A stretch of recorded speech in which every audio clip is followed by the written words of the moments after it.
Smile Hindi class में आपका स्वागत है। आज हम पढ़ेंगे वर्ण विचार। जब हम बोलते हैं तो हमारे मुख से कुछ ध्वनियां निकलती हैं। व्याकरण में ध्वनि का अर्थ है आवाज, जैसे पक्षी के चहचहाने की आवाज, पंखा चलने की आवाज, साइकिल की घंटी की ध्वनि, वाहनों के चलने की ध्वनि। उदाहरण देखिए, कोई हाथी को देखते हुए एक लड़की बोली, हाथी। हाथी। बच्चों, हाथी शब्द में कितनी ध्वनियां हैं? हम कह सकते हैं हाथी शब्द में दो ध्वनियां हैं, हा और थी। क्या हम इन ध्वनियों के और टुकड़े कर सकते हैं? हाँ, जैसे ह प्लस आ, हा, थ प्लस ई, थी। तो इस प्रकार हमने हाथी शब्द की चार ध्वनियों में टुकड़े किए। क्या हम इस ध्वनि के और टुकड़े कर सकते हैं? नहीं, क्योंकि ये सबसे छोटी ध्वनि है। तो बच्चों, भाषा की सबसे छोटी ध्वनि को वर्ण कहते हैं। वह छोटी से छोटी ध्वनि जिसके और टुकड़े नहीं किए जा सकते वर्ण कहलाती है। वर्णमाला, वर्गों की माला यानी वर्णमाला। वर्गों के व्यवस्थित रूप को वर्णमाला कहते हैं। हिंदी वर्णमाला में 11 स्वर और 33 व्यंजन होते हैं। वर्णों के भेद। वर्णों के दो भेद हैं, स्वर, व्यंजन। स्वर, जिन ध्वनियों का उच्चारण करते समय किसी अन्य वर्ण की सहायता नहीं ली जाती उन्हें स्वर कहते हैं। हिंदी में 11 स्वर हैं। अ, आ, ई, उ, री, ए, आई, ओ, औ। ये सब इनकी मात्राएं हैं। स्वरों के भेद। स्वर 3 प्रकार के होते हैं, ह्रस्व स्वर, दीर्घ स्वर, प्लुत स्वर। ह्रस्व स्वर, जिन वर्ण के उच्चारण में कम समय लगता है उसे ह्रस्व स्वर कहते हैं, जैसे अ, ई, उ। दीर्घ स्वर, जिन स्वरों के उच्चारण में ह्रस्व के मुकाबले लगभग दुगना समय लगता है उन्हें दीर्घ स्वर कहते हैं, जैसे आ, ई, उ, ए, आई, ओ, औ। प्लुत स्वर, जिन स्वरों का उच्चारण करते समय ह्रस्व स्वरों से लगभग 3 गुना समय अधिक लगता है उन्हें प्लुत स्वर कहते हैं। प्लुत स्वरों का उच्चारण मंत्र पढ़ते समय और पुकारने आदि के समय होता है। जिस स्वर का प्लुत के रूप में प्रयोग होता है उसके आगे हिंदी को की गिनती का 3 लिखा जाता है। इसका अर्थ है कि उसको ह्रस्व स्वर से 3 गुना समय लगाकर बोलना चाहिए, जैसे ओम आदि। इन 3 भेदों के अतिरिक्त स्वर का एक भेद और भी है, जो है संयुक्त स्वर। 2 असमान स्वरों के मिलने से संयुक्त स्वर बनते हैं, जैसे ए, आई, ओ, औ। ये संयुक्त स्वर इन स्वरों के मिश्रण से बनते हैं। अ या आ प्लस ई या ई, ए। अ या आ प्लस ए, अ या आ प्लस उ या उ, ओ। अ या आ प्लस ओ, औ। स्वरों की मात्राएं। स्वरों के चिन्ह निश्चित है।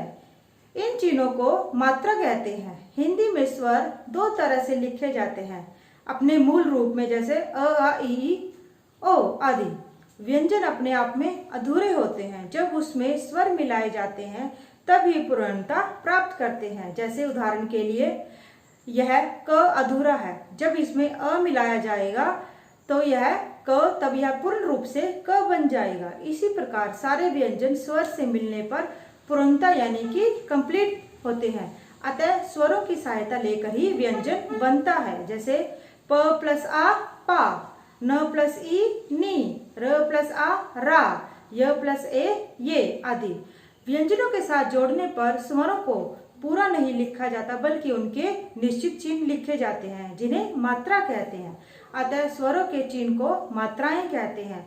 अ के अतिरिक्त सभी स्वरों की मात्राएं होती हैं। ये सब स्वर और व्यंजन की मात्राएं हैं। विशेष: र प्लस उ, रु, र प्लस उ, रु, ह प्लस री, ह्री, श प्लस री, श्री। व्यंजन: जिन ध्वनियों का उच्चारण करते समय स्वरों की सहायता ली जाती है उन्हें व्यंजन कहते हैं। हिंदी में 33 व्यंजन है। क, ख, ग, घ, ण। क वर्ग, च छ ज झ न्य, च वर्ग, ट ठ ड ढ न, ट वर्ग। इसमें दो शब्द और भी हैं, ढ और न। त थ ध ध न, त वर्ग, प फ ब भ म, पंचम वर्ग यानी कि पंचाक्षर। य र ल व अंतस्थ व्यंजन, श श श ह ऊष्म व्यंजन, श्र त्र ज्ञ संयुक्त व्यंजन, ज फ आ आगत वर्ण। व्यंजन के भेद। व्यंजन तीन प्रकार के होते हैं, स्पर्श व्यंजन, अंतस्थ व्यंजन, ऊष्म व्यंजन।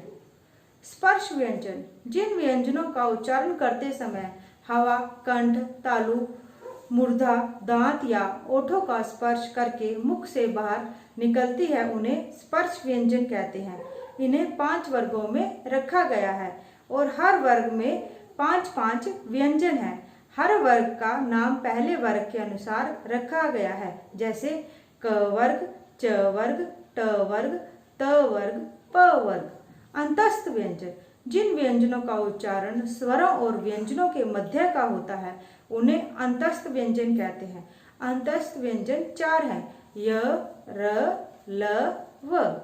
ऊष्म व्यंजन, जिन व्यंजनों का उच्चारण करते समय हवा मुख से टकराकर ऊष्मा यानी गर्मी पैदा करती है, उन्हें ऊष्म व्यंजन कहते हैं। ऊष्म व्यंजन भी 4 हैं, श, श, स, ह। सभी व्यंजनों में अ की ध्वनि मिली होती है। जब कोई व्यंजन बिना स्वर के लिखा जाता है तो उसके नीचे हलंत चिन्ह लगा देते हैं, इसे हलंत कहते हैं, जैसे क, ख, ग, घ आदि। इनके अतिरिक्त भी कुछ वर्ण हैं। श, ग, त्र और श्र ये संयुक्ताक्षर हैं। ये 2 व्यंजनों के मेल से बने हैं, ण और ड। ड, पेड़, पकड़, सड़क, घड़ी। अड़, चढ़, पड़ना, बुढ़ा, चढ़ाई। ज और फ, ये ज और फ के नीचे बिंदी लगाकर बनाए जाते हैं, इन्हें नुक्ता भी कहते हैं, जैसे बाजार, कुल्फी। अयोग वह, अयोग वह का अर्थ है के योग से अर्थ वहन करने वाला वर्ण। अयोग वह ऐसे वर्ण है जो ना तो स्वर है और ना ही व्यंजन, किंतु इनका उच्चारण व्यंजनों की तरह स्वरों की सहायता से होता है।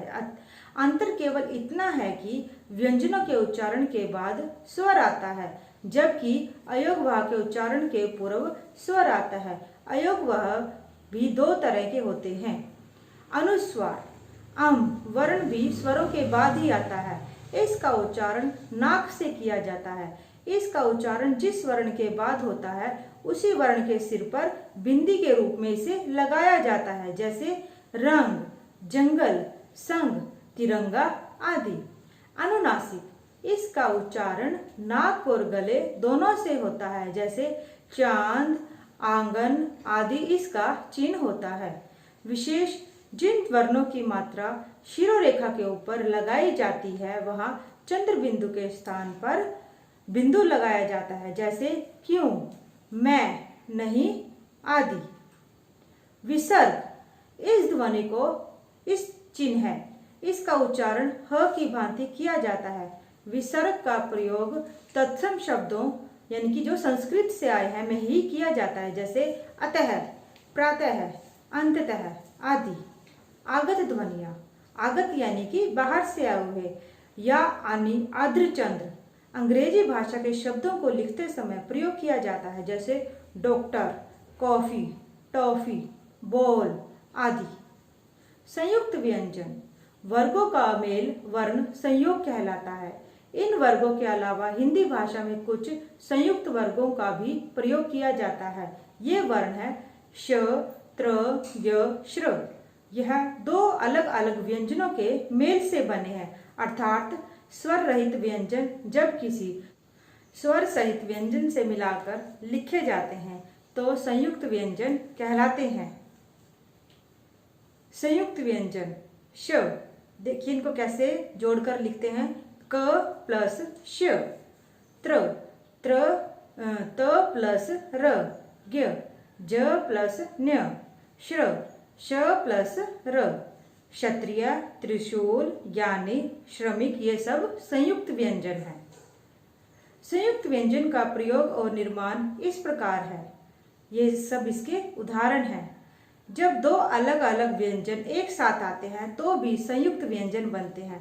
इसमें पहला व्यंजन अ रहित होता है, जबकि दूसरा व्यंजन अ या किसी अन्य स्वर सहित होता है, जैसे द हलंत प्लस ध, सिद्ध विरुद्ध, त हलंत प्लस य त्य, त्याग, क हलंत प्लस त कत, शक्ति रक्त, स हलंत प्लस थ स्थत, स्थान स्थल। द्वित्व व्यंजन, जब दो समान व्यंजन इस प्रकार जुड़े कि उसमें पहला व्यंजन स्वर रहित और दूसरा व्यंजन स्वर सहित हो तो द्वित्व व्यंजन कहलाते हैं। ग हलंत प्लस ग गग, दिग्गज चुग्गा, स प्लस स सस, रस्सी लस्सी, ल हलंत प्लस ल लल, गोरिल्ला हल्ला, द हलंत प्लस द कद्दू गद्दा। अगली वीडियो में हम शब्द पढ़ेंगे। इजाजत दीजिए। धन्यवाद।